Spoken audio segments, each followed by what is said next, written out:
Hello বন্ধুরা, আজ আমি তোমাদের কাছে নতুন একটা রেসিপি নিয়ে এসেছি। আজকে আমি পাউরুটি দিয়ে একটা স্ন্যাক্স বানিয়ে তোমাদেরকে দেখাবো। এই স্ন্যাক্স বানাতে দেখো আমার কী কী লাগছে, তোমাদেরকে দেখিয়ে দিচ্ছি। এখানে দেখো 4 পিস পাউরুটি নিয়েছি, আলুকে সেদ্ধ করে গ্রেট করে নিয়েছি, ডিমকে সেদ্ধ করে গ্রেট করে নিয়েছি, সুইট কর্নকে দেখো সেদ্ধ করে নিয়েছি। এখানে দেখো আইসক্রিমের কয়েকটা কাঠি রয়েছে। এখানে দেখো চাট মশলা আছে, চিলি ফ্লেক্স আছে, ব্ল্যাক পেপার আছে, পেঁয়াজ কুচি আছে, কাঁচা লঙ্কা কুচি আছে, নুন আছে। এখানে দেখো ব্রেড ক্যাম্প রয়েছে। এখানে দেখো 2টো ডিম নিয়েছি, আর এখানে ব্ল্যাক পেপার দিয়েছি, চিলি ফ্লেক্স দিয়েছি, নুন দিয়েছি। এবার আমি একসাথে গুলে নেব। এবার দেখো আমি গুলে নিচ্ছি। এবার দেখো পাউরুটির কালো অংশটা আমি এইভাবে কাঁচি দিয়ে দেখো কেটে নিচ্ছি।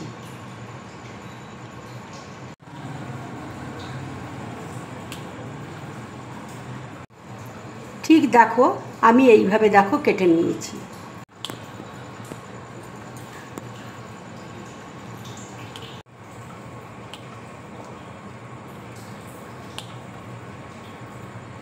সব পাউরুটিগুলোকে দেখো আমি কেটে নিয়েছি, ঠিক এইভাবে দেখো।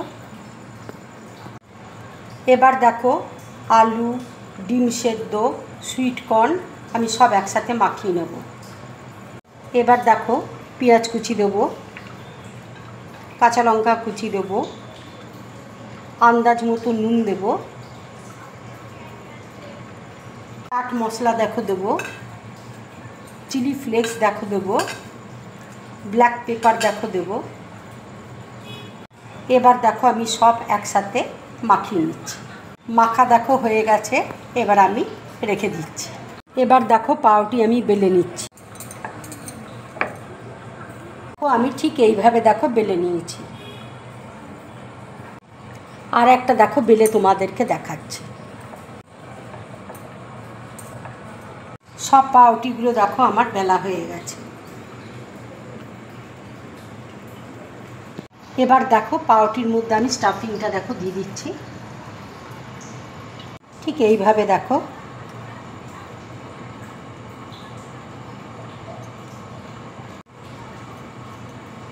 ঠিক এইভাবে দেখো।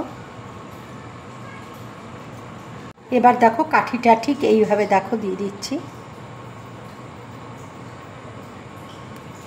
এবার দেখো কাঁচি দিয়ে আমি এইভাবে কেটে নিচ্ছি।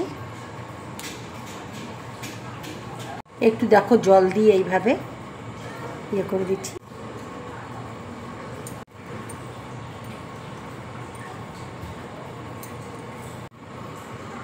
ঠিক দেখো এইভাবে জিনিসটা হবে।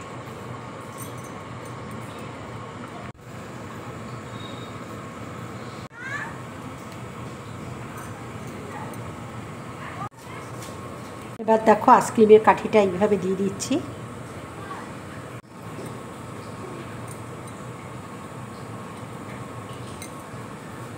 ঠিক এইরকম হবে দেখো। ঠিক দেখো এরকম হবে স্ন্যাক্সগুলো।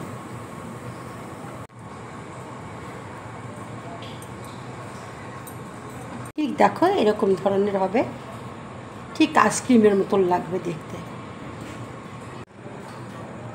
এবার দেখো ডিমের ব্যাটারের মধ্যে আমি দিয়ে দিচ্ছি।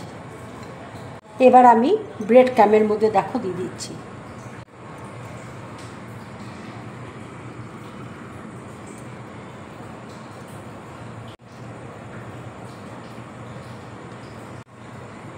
ঠিক এরকম ধরনের হবে দেখো।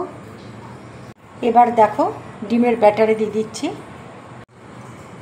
দেখো ব্রেড ক্যামের মধ্যে দিয়ে দিচ্ছি।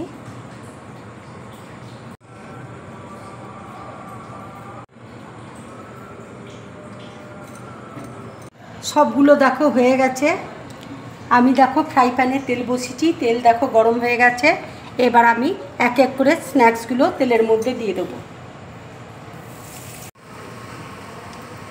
স্ন্যাক্সগুলো দেখো ভাজা হয়ে গেছে, এবার আমি প্লেটের মধ্যে তুলে নিচ্ছি।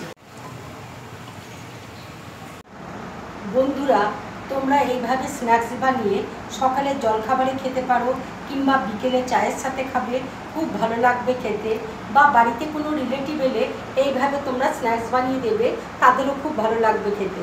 যদি আমার এই রেসিপিটা তোমাদের ভালো লাগে তাহলে লাইক করবে, শেয়ার করবে, আর ড্রিম ব্লগ চ্যানেলটাকে সাবস্ক্রাইব করবে। তোমরা বেশি করে কমেন্টস করবে, তাহলে আমার খুব ভালো লাগবে। নমস্কার।